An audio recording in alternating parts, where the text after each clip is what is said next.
Today, I thought I would talk about a topic that is somewhat universal in toys these days. Not strictly Transformers, but we are going to focus on the Transformer side of things. And it is something that started back in 2019. You're wondering, why am I talking about something from 2.5 years ago, as you see the date on this article, just now? Well, because now it's affecting Transformers as a whole, and it's time we had a bit of a discussion about it. So, as always, thank you to my supporters on Patreon. If you want to drop a buck or two in to keep the channel alive, please visit me over there. And of course, if you're so inclined, hit like and subscribe on your way out. It helps me a lot.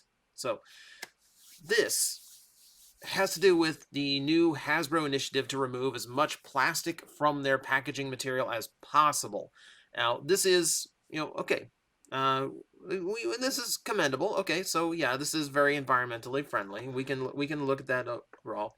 And just the little bit of the press release here. So, removing plastic from our packaging is the latest advancement in our more than decade-long journey to create a more sustainable future for our business and our world. We have we have an experienced cross-functional team in place to manage the complexity of this undertaking, and will look to actively engage employee, customer, and partners as we continue to innovate and drive progress as a leader in sustainability. So, Hasbro's been at this for a while. My original memory of this is replacing the plastic wiring that held Transformer toys in their bubble with rattan wires. So basically, paper string, which was fine, And today we have these super thin little plastic bands that hold things on, and I've seen alternatives come up. I think I've seen the rattan ties return in like Power Ranger toys, but for this, like I said, we're going to focus. Well, we're going to dip into the Power Ranger just as an example. But now we're starting to see all this happening on the toy shelf. Of course, businesses are slow to move, so it's only now that we're really seeing it. So, just to give you some example here, we've seen what current Kingdom toys are like, and we've seen the packaging that we've got now. Legacy is going to continue this. We have the cardboard tray in back that's cut to fit the toy. We have no plastic window keeping the toy, open and exposed. There's issues with this. Partially, I get so anything I'm about to say here is so first world problem. Let's get that out of the way right now. My collecting experience is not as important as protecting the planet and the environment, etc. Let's just make all of that clear right now. What I feel like is maybe there's alternatives and maybe there are extremes that we are jumping to here. And let me explore why. Okay, so this is basically your example of what Transformer packaging looks like today. We've got no plastic in the window guarding the toy. Now, obviously, this means on the shelf, whether it's at home or on a toy store, it's more susceptible to damage now. It's more susceptible to the environment. If you're keeping it as a collectible in box, this is going to require a lot more dusting, or it's going to require an external plastic casing in order to protect it and still make it visible. So it's already that much of a headache for collectors, but that's really not the whole of it. No, my concern comes more from the side effects of this. So, for instance, we have Studio Series Ravage here. And this is, okay, again, it's an open window toy. The problem is, Ravage, for a core class figure, is exceptionally small, which means things like this are already happening. This was posted by Diecast2 over on Twitter. And this is not good. No, this is very bad. This is very bad. So obviously the package has been ripped, but now that you have no window stopping you from just reaching your hand in and pulling it out, it's easy to just steal this toy. Sure, you're not getting the weapons that are stashed at the bottom of the box, but no, you know what? Like, nothing's gonna like. Jeez, that's not gonna be much of a deterrent. That's not. Oh no, I'm out. I'm out 2 tiny plastic missiles. I own a 3D printer. Who cares? This is frustrating. This is disheartening, is what this is. And This is becoming commonplace on the toy shelves, I feel. How many LeBron James have been missing their heads at your local Target? I've seen the new run of those where like they had to like put a whole plastic clamshell over his head to stop that from happening. That's a big problem. And this is just kind of encouraging it, I feel like. I feel like this is just making us more vulnerable to things like that. And but this still is not my biggest concern. Yes, it makes them more susceptible to damage. Yes, as collectibles, it does make them more susceptible to the environment and makes them more susceptible to handling damage. No, my concern is with things like this. Coronation Starscream is now the smallest Transformer that is in a completely sealed off box. Now, it's still fairly big at leader class, but remember, it is a leader class with a Voyager class toy in it. This is ripe for just being able to buy the toy, swap in an Earthrise Starscream, and keep the one that has all the new bits of articulation and paint. This, and here's the thing. This has been happening for a long time. My concern here is package swapping. Now, right now in Transformers, the smallest we've seen is leader class, but in other toy lines, we've seen Hasbro is willing to bring that to an even smaller price point. Here we have the Retro Megazord line. These are entirely solid boxes, no window whatsoever. Opening these up, you're going to be met with a cardboard tray and a toy that is entirely wrapped in tissue paper. No wires, no plastic shell of any kind. It is simply just a toy wrapped in paper, stuffed in a box. Now, at this point, I'm going to point this out. This is very environmentally friendly, using paper that is renewable and recyclable rather than plastic. We have to acknowledge the fact that it is just plain cheaper to do it this way. This is a budgetary measure disguised as being environmentally friendly, because making a plastic shell, like a plastic tray, for every single figure that you sell, that's a big production expense. I mean, it's not like a injection molded piece. It's vacuum molded, but that's still an entire vacuum mold that has to be made in order to make that tray. And they have to make a unique one for each and every action figure they sell. The way they're doing it now, they just laser cut off the backing that you need for the cardboard tray, stuff the transformer in, and call it a day. But now we're seeing something even cheaper than that.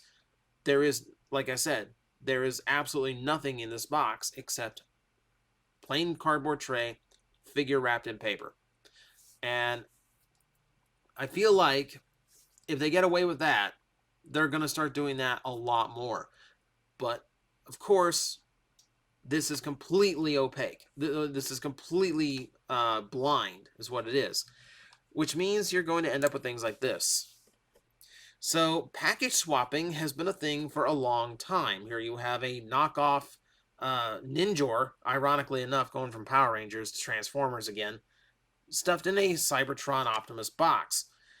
This has been going on a long, long time. If you've never run across one of these at a toy store, you're very lucky. But it is the practice of taking a toy home that you just bought, swapping it with an old figure or a cheaper figure, taking it back for a refund. It is shoplifting. It is theft, and you're an asshole for doing it. There I go with the profanities. I apologize, but hey, call it like it is. This is disgusting. And most people do it just to get a new figure for free, which means the only one they're screwing out is usually Walmart falls for this a lot. Not that their customer service is really trained to spot toys, but in this case, yeah, you also have the other victim of children who don't know the difference of a swapped figure on a package on a store shelf, beg their parents for it, and come home and get absolutely nothing out of the toy, or they get a very fragile figure or not what's promised on the packaging. You can't do that. Like, that's just, it's a scummy thing to do. Of course, it's a scummy thing to do, and it's been going on for a long, long time.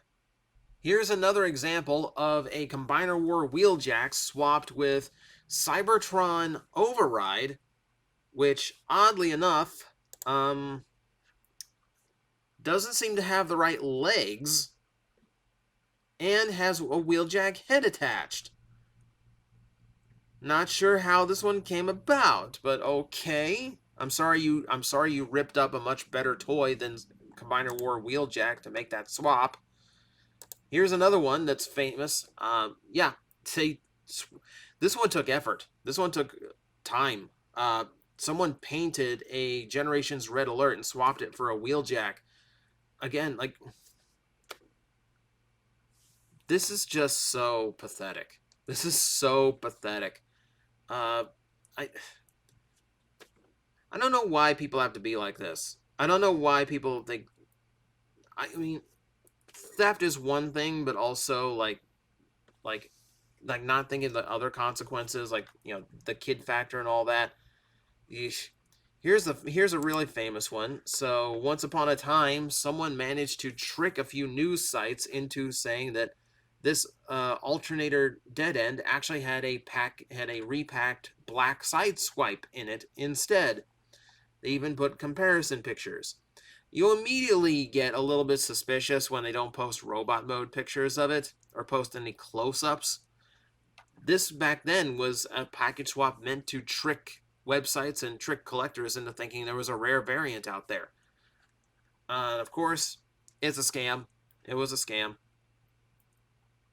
So this is just like how long the package swapping has been going on, and when we get into like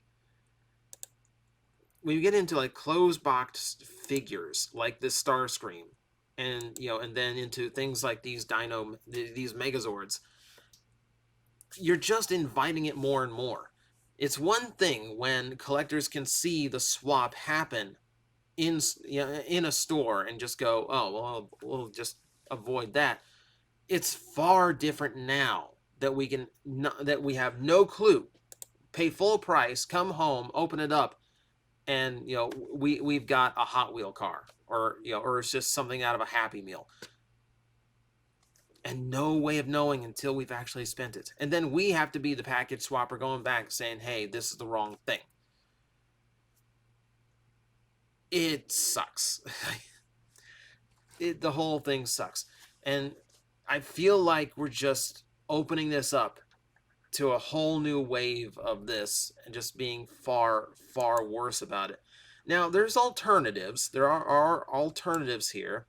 So I feel like cutting out those plastic trays has already taken the plastic waste down dramatically, right? So I don't feel like there's any real loss here if you just put a plastic sheet over just this window over the front of a packaging, just so we can see what we're getting. There's another factor for collectors to consider. We can't see what we're buying. If it's missing accessories, if its paint applications have been done poorly, we don't know. I'm the type that likes to thumb through all the ones hanging on the peg and pick out the one that has the best coloration, the best paint app, the cleanest lines, etc. And I absolutely want to make sure all the parts are there, because I've bought toys that were missing a foot or had their gun missing. That happens.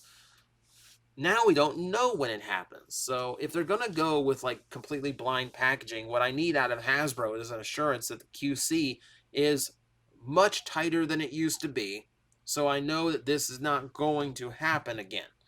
I don't count on that. I don't think they're going to do that, but it is another factor to consider. I looked over, like, what are the alternatives here to just having like a completely open figure? Well, one is to have a little bit of plastic waste and just have the window, and that would be my preferred. I still feel like you're doing a lot to remove plastic waste by taking the tray out, and that also means an expensive part of the production cost is completely gone. So it's a win-win for Hasbro. But there are alternatives. They're doing a Mr. Potato Head now that is completely plant-based material, like a plant-made substitute for plastic. Cellophane, for instance, is also made completely plastic-free now. they can derive it from plants. It's not as translucent as plastic can be, but I feel like it's still an improvement. You know, I still feel like it could come close enough, even if it's not the clearest plastic window. At least it's something. So I feel like Hasbro went too far in this. I feel like just taking out the rattan ties was a baby step. This is just like a massive leap that is going to cause a lot more problems for collectors and for stores ultimately. And while the environmental side of this is commendable, let's not mistake this. They're a business. They're doing this because it's cheaper, plain and simple. So let me know in the comments. I'm gonna end it off here because now I'm just ranting in circles. Let me know in the comments below. Have you seen problems with the open window packaging, and what are your thoughts on it? Are you, maybe I'm completely off base here. Maybe everyone's completely fine with it, and maybe everyone just thinks that like the environmental side is worth sacrificing the collector side, which ultimately it is. I'm going to be honest with you. Ultimately, it doesn't matter, because it doesn't matter what nice stuff you have. If the place you keep your stuff is unlivable, your stuff doesn't matter, right? So ultimately, yeah, that's, ultimately that's the more important thing. But it's still something to consider, and it is still an issue for collectors, so I wanted to bring it to light a little bit and talk about it just a little bit. Like I said, let me know in the comments below how you feel about it, if I'm off base, or if I think, or what other solutions there might be to the problems this creates. And with that, thank you for watching. I'll see you next time. Guys, I am facing the most powerful enemy any YouTuber can face, the algorithm, and I need your help to defeat him. Hit the like button, hit the subscribe button, hit the notification bell, and leave a comment. Every time you do, we attack that algorithm and we drive it back until it can no longer defeat this channel. Thank you very much.